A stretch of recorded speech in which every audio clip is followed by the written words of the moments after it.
your ID, man? I'm not gonna do that. I'm here for a legal reason. I have to have broken the law for you to get my ID. Not true. I'm here for a legal reason. I promise you. So, we are here for a legal reason, meaning I am able to identify not anyone you want. Whoever is involved. What's Raz? What is Raz? You can't say I'm... Go ahead and place your hands behind your back if you want to continue arguing with me. I'm not arguing. He was in there filming. He was filming? Yeah, he was filming in there. Have you guys seen First Amendment? There's... You should look into it, both of you. I've... First Amendment audit. So I'm auditing to see if they're going to violate my First Amendment rights. And so far, everyone has. I completely understand that. So this, I don't know the guy's name. He was inside video or recording on his phone. He's doing what's called a First Amendment RAS or something? Audit, yeah, First Amendment audit. I mean, he's not causing any issues or anything. They asked him to step out and leave, and he stepped out. The reason I placed you in cuffs is because you did refuse, right? I know that's not the way you see it, but that's the way we see it. So you don't talk with the public for more than 3 seconds, and then you just put them in cuffs? No, I asked you multiple times. You should be more friendly with the public. Dude, I'm just talking to you like a man. There's no reason for you to try to assert your authority over me and put cuffs on me. I'm not trying to assert my authority. And throw me in the back of your car and all this. We could just be talking man to man right now. I don't understand what the situation is. Okay, and when I attempted to be able to know who I was speaking with, you didn't want to give me your ID. No, I attempted to have a conversation with you about your ability to get my ID, and then you didn't want to do that, and you just took it. So why not have a conversation? Maybe you'd learn something. Don't look at me like that, brother. You know I'm right. Hey, this is Sergeant Jeremy Holloman at Conway Police Department. I was trying to reach Mr. Justin. My job here at the police department is to do our internal investigations and other stuff, but I was curious if you wouldn't mind giving me a call back, 501-450-6136. We were notified yesterday of an incident and found out about it, and then Chief decided and told me to do an internal investigation about the incident that occurred out at the post office. And I just wanted to see if you would have a free moment to sit down and talk about the incident so that we can make sure that we have everything correct. 501-450-6136. Thank you. Well, if there's something I can answer and I can actually answer it, just holler at me, okay? Awesome. Well, I hope we can be friends, man. All right. Have a great afternoon. You too. Bye. Bye-bye.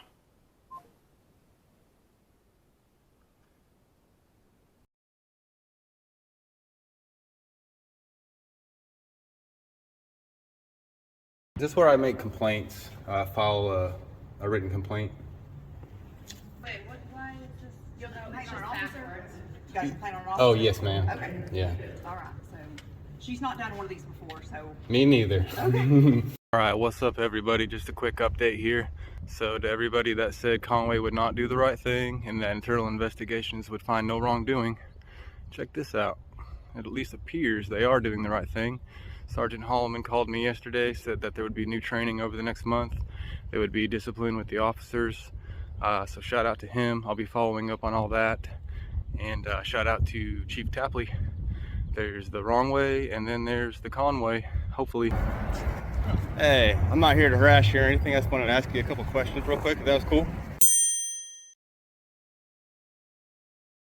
I'm on my lunch break and I just kind of like to go. 30 seconds, brother. Have you guys gotten any new training over the last month over when you can and can't ID anybody? Have you specifically, I'll say.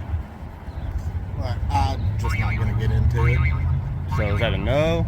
You can just tell me if you have or haven't. I just went and Freedom of Information acted the information. Well, if you want to know, you can go. I already did. I was just wanting to ask somebody. Okay. Do you know the? Do you know the 5 key elements of the First Amendment? And if you don't, most people don't. It's okay, but just say you don't, and then just promise me that you'll go look into it. Do you know it? Have a good day, sir.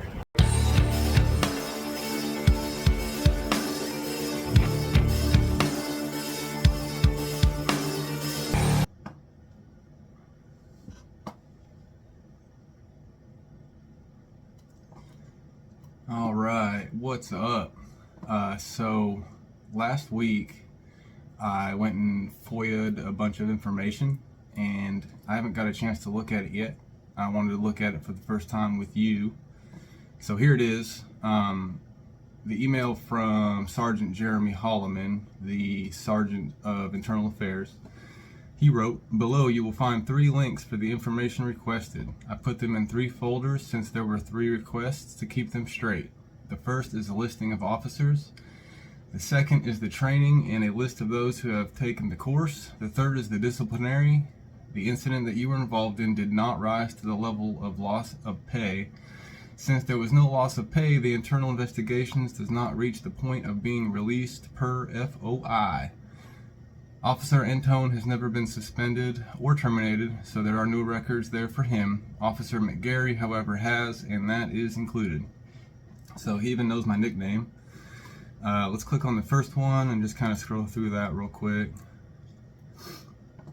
The current employees. I did kind of look at this earlier, honestly.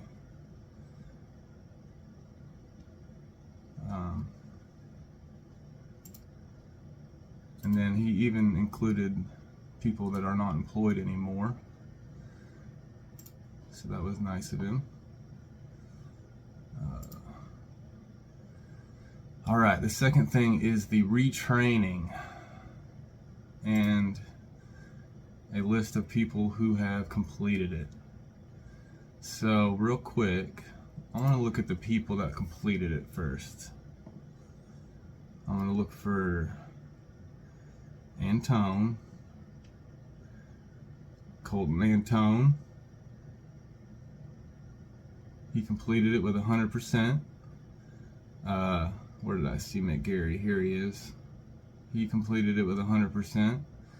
Notice how Antone did it immediately on the 8th, and McGary was a few weeks later.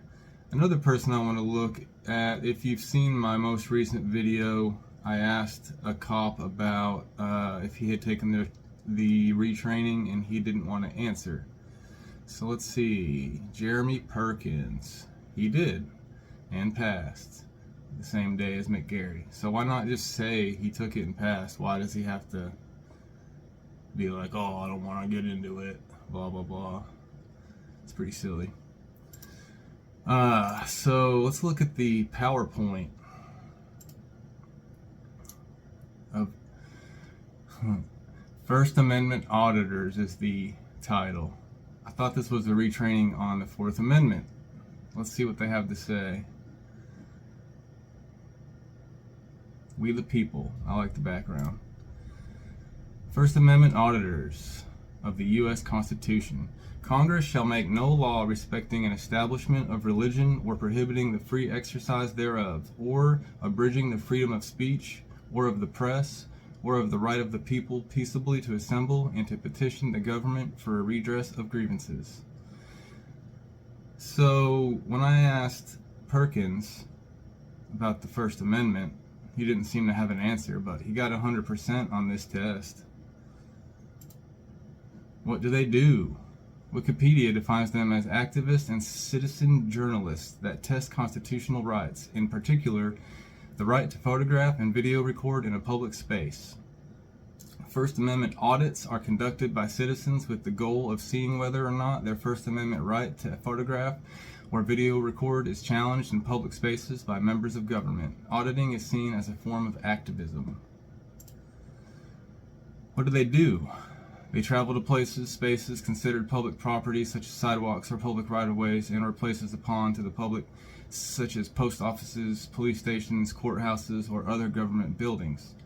The auditors will visibly, openly record video or take photographs of within the buildings persons in their view. How are they conducted?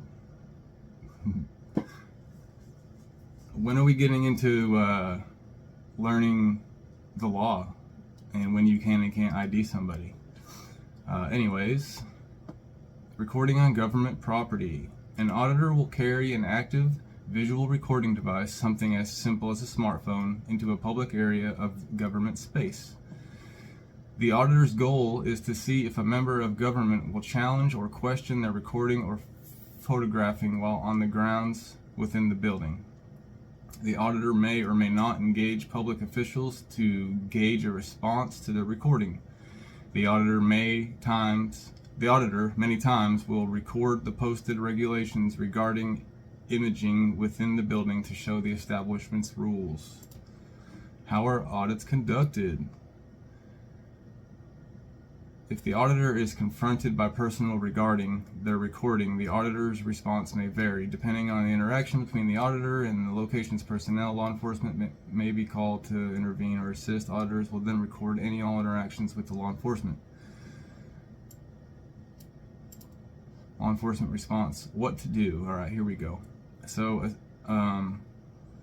a seeming byproduct of these audits is to get to engage law enforcement to see what law officers will do or how they will handle the particular situation. Officers should first make contact with the complaining party to establish any possible violations of the law.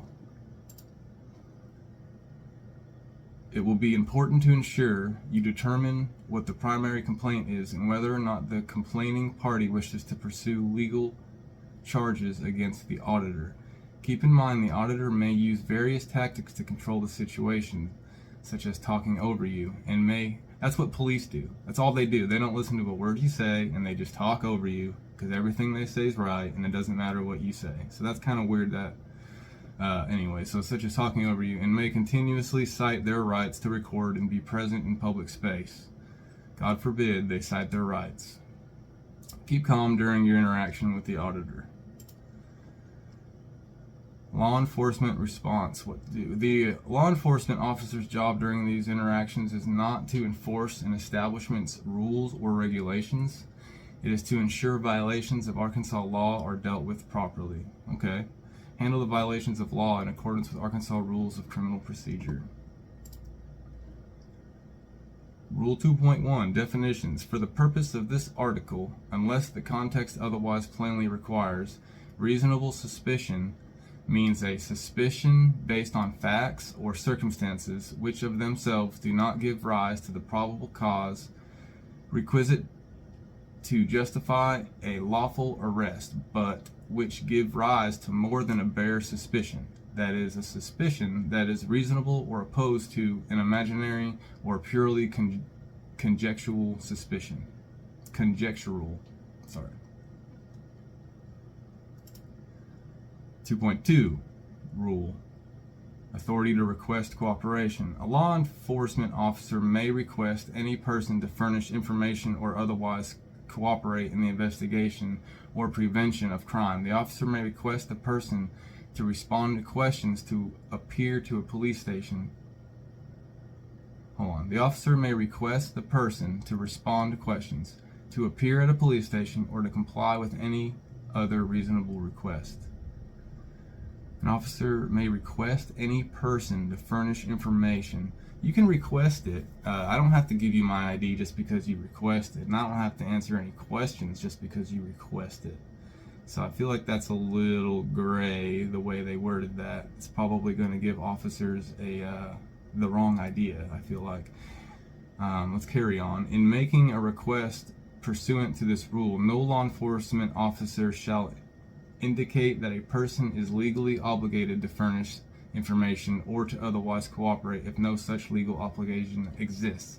So, okay, so they corrected themselves a little bit, they're saying they can request it, but they can't make me. Compliance with the request for information or other cooperation hereunder shall not be regarded as involuntary or coerced solely on the ground that such a request was made by a law enforcement officer. That's fair.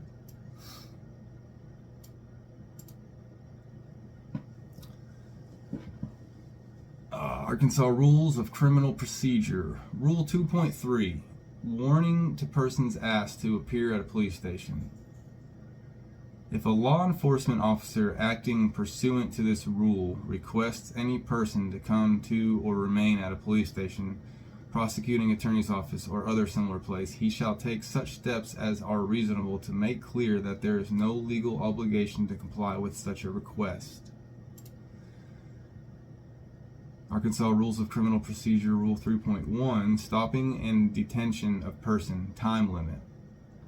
A law enforcement officer lawfully present in any place may, in the performance of his duties, stop and detain any person who he reasonably suspects has committed, or is about to commit a felony or a misdemeanor involving danger of forcible injury to persons or of appropriation of or damage to property, if such action is reasonably necessary either to obtain or verify the identification of the person or to determine the lawfulness of his conduct.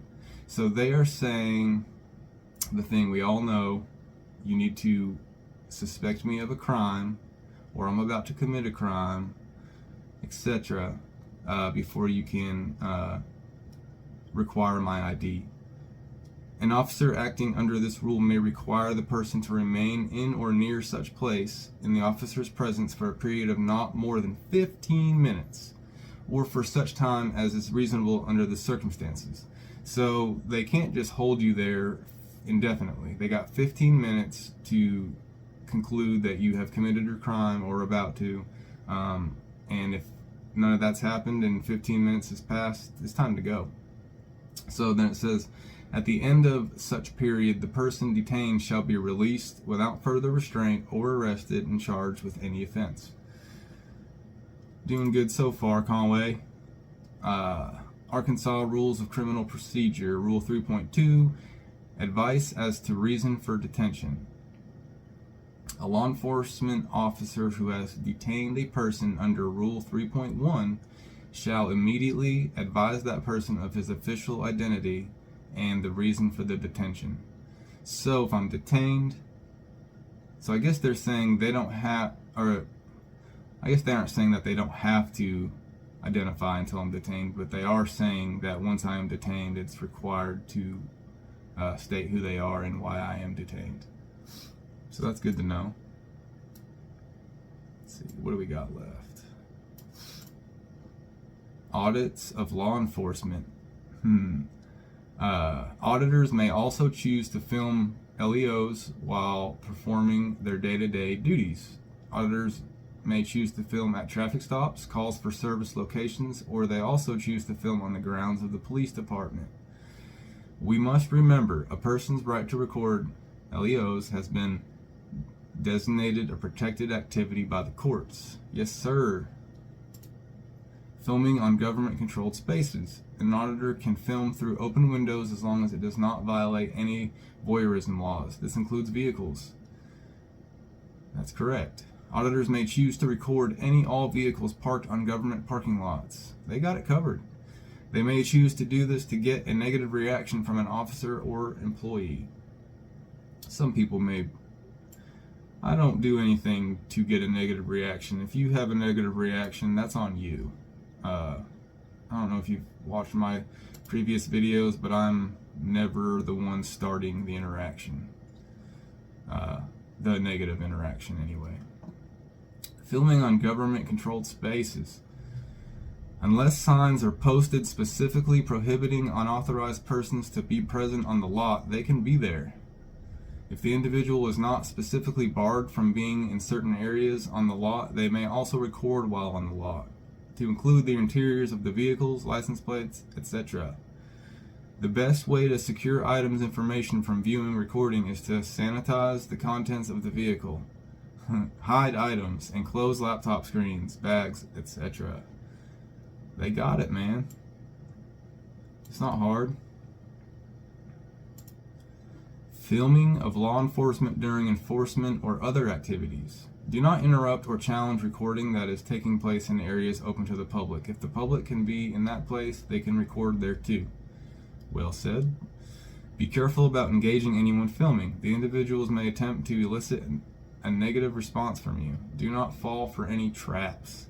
They may record and use later for social media views. Filming of law enforcement during enforcement or other activities continued. If the auditor is interfering with your investigation or specific duties at the time, then certain laws may apply. I hope they get into what interfering is, because interfering is a physical act. Use discretion and candor when deciding to enforce action against someone filming your activities. You must be able to defend your actions both in the criminal courts and possibly civil courts. Be certain, all caps, you are within the realm of the applicable law and not violating the United States Constitution. So, let me see real quick. So they don't specify what is interfering. So I hope that's not a problem later, because interfering is a physical act. If just because I'm 10 feet away or 20 feet away and they feel like that's distracting, that doesn't justify as interfering. Or even if I'm talking, I'm allowed to talk, that's not interfering. So I hope they understand that. But moving on, these audits can be difficult to navigate as the ever-changing field of interpretation of rights is argued within the courts. Stay within the confines of established law and procedure while balancing the need for enforcement versus public harm. When possible, seek counsel from supervisory personnel and or criminal prosecutors when dealing with auditors before, all caps in red, enforcement action is taken. So that's smart. Stay professional, and most importantly, stay safe. And I agree with that. Everyone does need to stay professional, and the more professional you stay, the safer you stay. Just if everyone is professional with each other, then typically things don't escalate, is all I mean by that. And I think we just have some resources at the bottom here. All in all, I like the PowerPoint. They did a good job. They missed, one or two small things, but honestly, I think they got it. Conway PD, they aren't out here pulling everybody over any little thing. They've honestly never really done anything to me until this recent interaction at the post office. So I have faith that they will do good from here. So there's that. What are we missing? Yes. So I got the disciplinary action of McGary and Antone. There wasn't one for Antone because he hasn't done anything to rise to the level of being able to FOI the info. But McGary has been suspended. What is all this?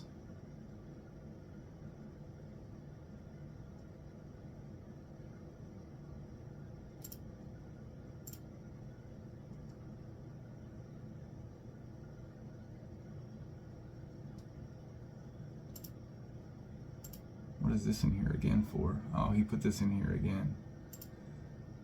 All right. Okay, so let's just start here.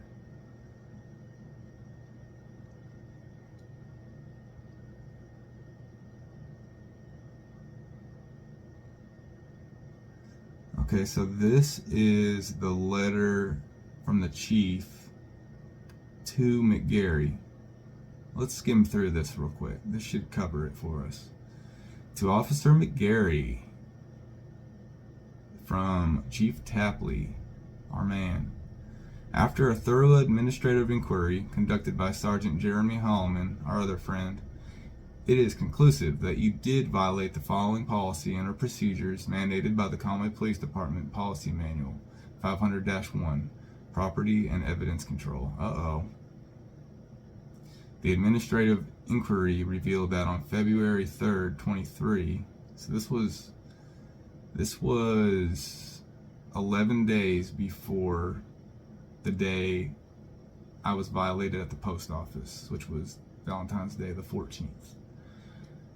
You met with District Court Probation Officer Hollis to collect evidence from him. You maintained control of that evidence until February 5th before attempting to place it into evidence. At that time, the evidence lockers were full. You did not notify supervisors and instead continued to maintain control of the evidence. On February 7th, you turned the evidence over to Officer Cleghorn to place it into evidence. By this time, you had been in possession of the evidence for 5 days. The 500-1 states, in part, all property is required to be logged into agency records and placed under the control of the property evidence function before the officer ends his/her tour or duty. It is the findings of the review board that you exercised poor judgment in this incident. Considering the totality of the aforementioned circumstances, it is considered in the best interests of the department to invoke the following personnel actions. During the pay period beginning March 12, 23, you will be suspended without pay for 12 hours. No overtime or extra duty employment will be authorized until after March 25th. So McGary was actually on a type of suspension, I guess you could call it. I don't know if I'd call it suspension. He was just back from suspension without pay for 1 day. It was his first, no way. It was his first day back from suspension whenever he got called onto the scene with me at the post office, and then had to go through it again. Made another bad call. He seemed like an alright dude, but maybe he needs to look in things a little better. So that's kind of funny. Literally the day he comes back from suspension is when he gets called onto my scene, and mayhem, you know the rest. You will be placed on the department's early warning system. A performance plan will be developed and coordinated with Sergeant Jeremy Holloman. As remedial training, you will review all the aforementioned listed sections of the Conway Police Department policy manual. Additionally, you will respond back via memo through your chain of command. To your commanding supervisor, Major Clay Smith, that you have reviewed, understand, and will comply with these listed procedures, systems.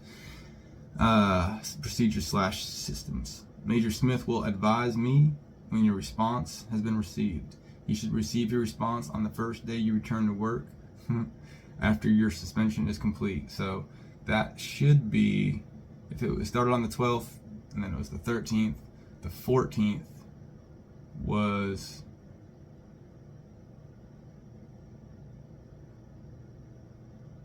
when it happened. Or no, actually, I'm sorry. I'm thinking February, and this is March. So that's funny. I made a mistake. Anyways, it continues. Please be advised that the following department order is a very important part of your job at the Conway Police Department. These policies exist to protect you and our citizens. Subsequent violations of department policy, procedures, or rules may result in disciplinary action up to and including dismissal.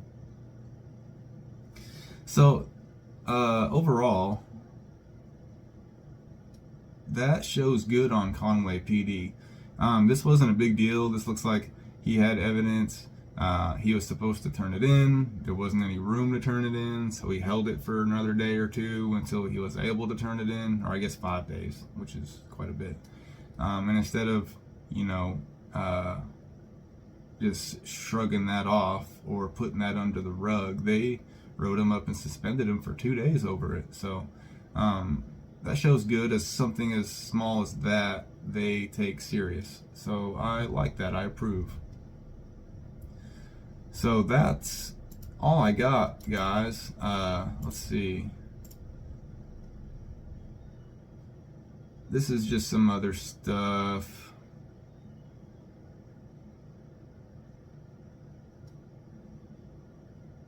Let's see. Uh-oh.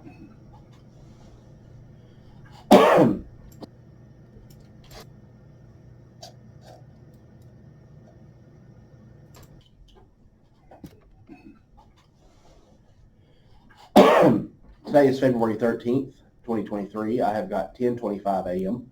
This is Sergeant Jeremy Holloman. I'm in the office with Officer McGary. Officer McGary, the other day we went over 2 forms. I read these to you, and you signed them. This is CPD Form 46 and CPD Form 209. Is that your signature there on both of those? Yes, sir. Do you have any questions about either one of these forms? No, sir.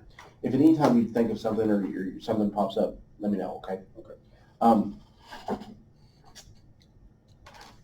So it was brought to my attention that last week, on Wednesday, which was February the 8th, it was noticed that Officer Cleghorn at shift meeting had some evidence that he needed to put in evidence.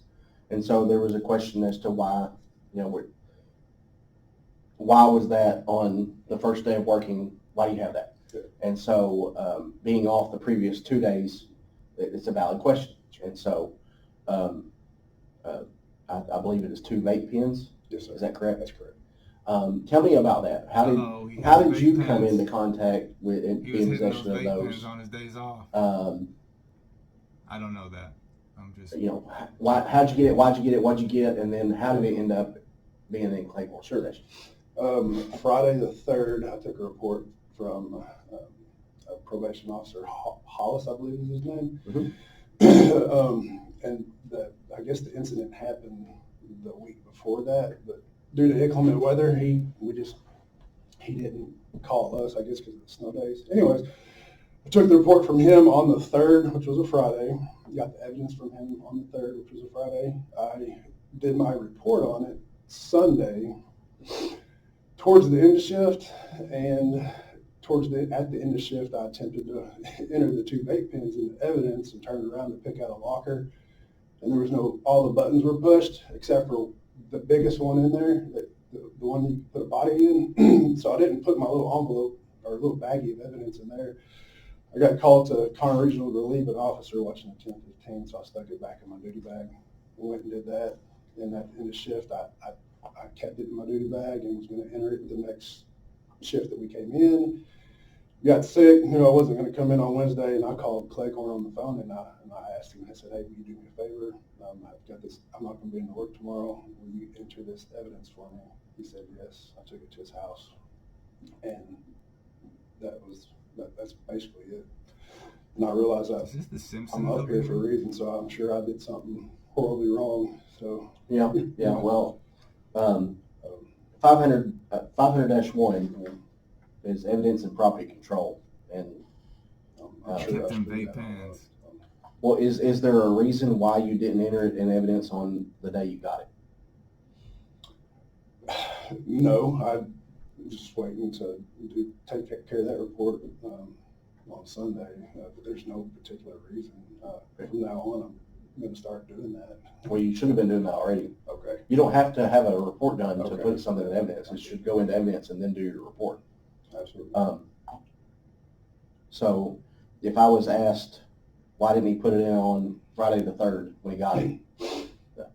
I don't have a good answer. Yeah, there's not a good answer for that. Okay. What about Saturday? Why didn't they get put in on Saturday? I didn't, because I just didn't do it on Saturday. I don't have an explanation. Okay. Why didn't you do the report on Friday?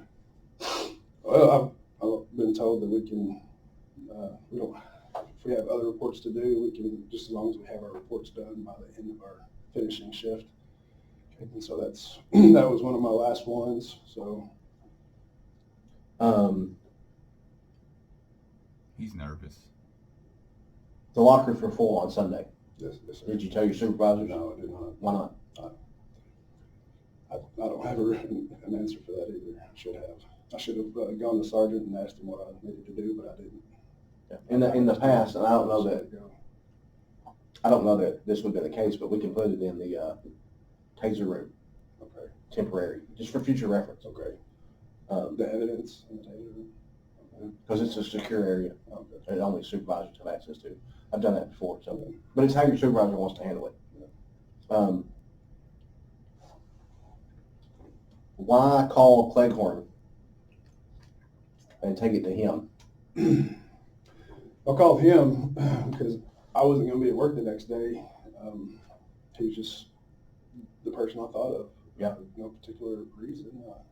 Why call him instead of bringing it to the PD? Yeah. I didn't think about that. Just like I didn't think about a lot of things in this whole process. So, Why not bring it up here on Monday? yeah, I should have done that. Okay. I should have done that.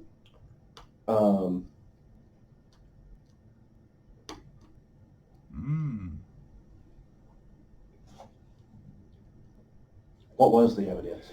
2 vape pens. One was green and one was orange, I believe. Okay. Were they going to try to get the charges filed? As far as I know, yes. He'd already done like an ADR and something else. He just wanted to do a report, file a report, so that's all I did. He said he wanted the vapes and into evidence, and so I took his report and got his information, got the vapes, and totally dropped the ball on taking care of it when I should have. So. Did you explain the warrant process to the probation guy? I did not, because he already took the gentleman, I think his last name was Tillman, into custody and already put him in jail for it. Oh, okay. So that was an arrest they'd already made. Yes, it was an arrest that was already made. So he was in jail already. Okay. So, last question. Your report says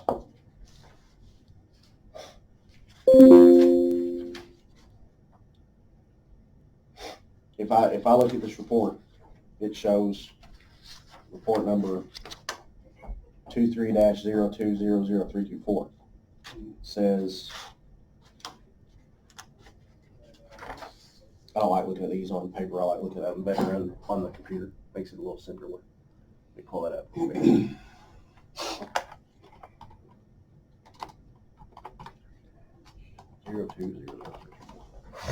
If I look at this report, it says report date 2/3 says you did it, and then if I go to narrative, it says I took possession of the vapes and entered them into evidence to be sent to the crime lab.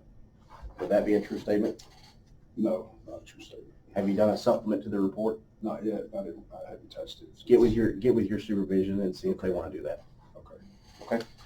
Yeah, I haven't touched it since I had a heads up that something was going on. Yeah. So. Well, you know the importance of your report says one thing and you did something different. I completely understand. That's what it says. Okay. Sorry. No, that's all I got. Do you have anything else to add about the incident? Anything that I missed? No. Anything important? Anything worth mentioning? No, there's no ill intended. I can promise you that. Just very poor judgment. Okay. You gonna go read that report, that directive? I am. 500-1. Go read it. I'm gonna read it. Last thing, and then I'm we'll reread it. yeah, read it twice. Last thing, and we'll end it. Okay. Is this the first time this has happened, or has this happened before? No, it's the first time. Not just taking evidence home, but having somebody else get it and put it in for you? It's never happened. No. Neither one of those things? No, sir. Okay. Well, that's all I got. Okay. All right, we'll end it there. Then why does it happen today? Something else I'm curious about is when does it become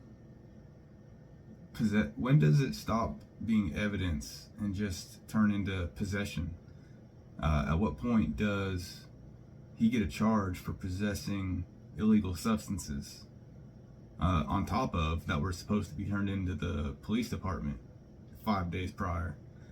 You know, he did get suspended 2 days, no pay, no overtime, but I mean, he possessed illegal drugs for 5 days on top of that were police evidence. So, you know, is that a possession charge? At what point does it turn into one, I wonder?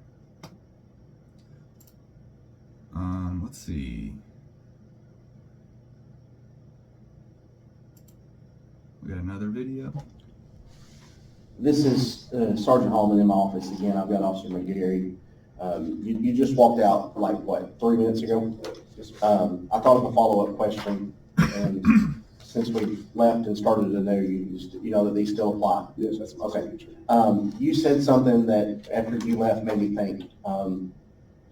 You said something to the effect of, I said something about we have a directive or a policy about property and evidence control, and you said I'm sure I screwed it up. Do you not know the policy? Is that a training issue that you weren't trained properly on the process, or is it something you knew and forgot? It's probably something I wouldn't say I wasn't trained properly on that. I'm not going to throw anybody under the bus when it comes to training, but it's obviously something that I didn't retain and need to go back and read for sure. I felt like that was important. I'm going to be honest with you, I don't recall going, what's the directive, the name of the directive? Is it chain of Property and evidence control. I know that I have skimmed through that policy, but I don't remember anybody ever talking about it. That doesn't mean that did not. Right. Well, I mean, you know that you got to know there's 500-1, which is property and evidence control, and there's 500-2, collection and preservation of evidence. And so I just wanted to make sure, like one, is it he didn't know that he had to put evidence in the same day, or. I just want to stop and say real quick, props to Sergeant Jeremy Holloman. You know, we all, and I'm sure it is like this in a lot of other departments, but we all picture the internal affairs being best friends with all the cops, and even when they get something that they have to,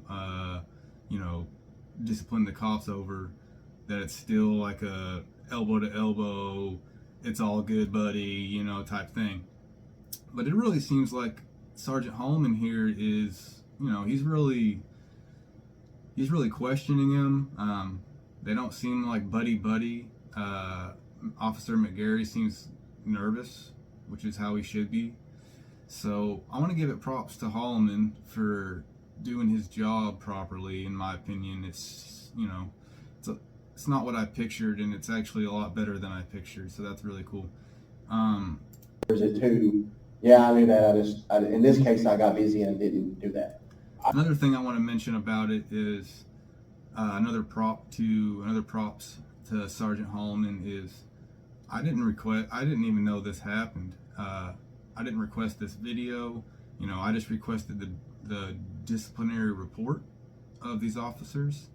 I think I went back 6 months or something, and he included everything he could. So props to him. I really appreciate that, and it just shows transparency. It shows, in my opinion, that he's just doing his job, doing the right thing, and he's not covering anything up. He's not hiding anything, or I would hope so. I would hope he's not. It seems like he's giving me more than I've asked for. But anyways, let's finish watching this real quick. I didn't know I had to put it in the same day. Okay. My understanding is reports and evidence all has to be taken care of, whether it's a 2-day shift or a 3-day shift in that time frame. Well, evidence should be done as soon as possible. Yes, sir. You have chain of custody, you have sweaty palms, explanation of time for court. If it was to go to court, you have to be able to explain if you had a major incident and you had some major evidence and the defense attorney said, okay, well, you got that on Friday, you didn't put it in evidence until Sunday, what did you do with the evidence?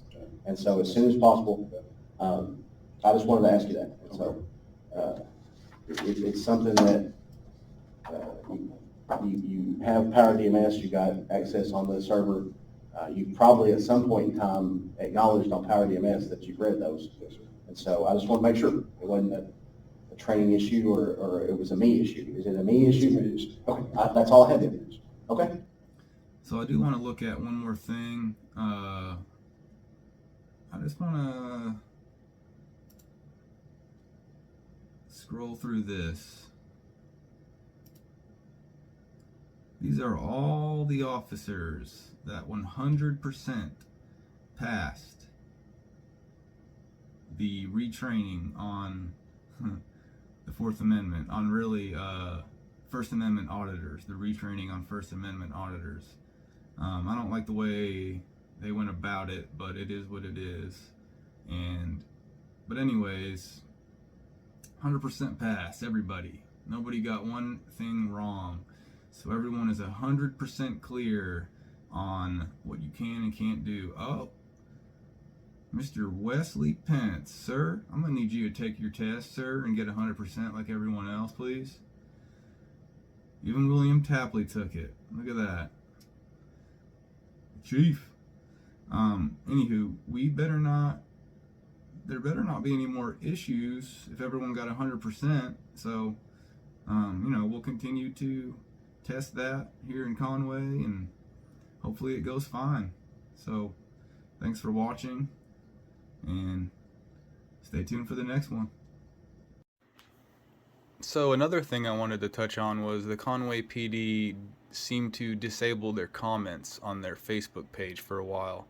There were a lot of comments about my interaction with them, but it does seem to be re-enabled.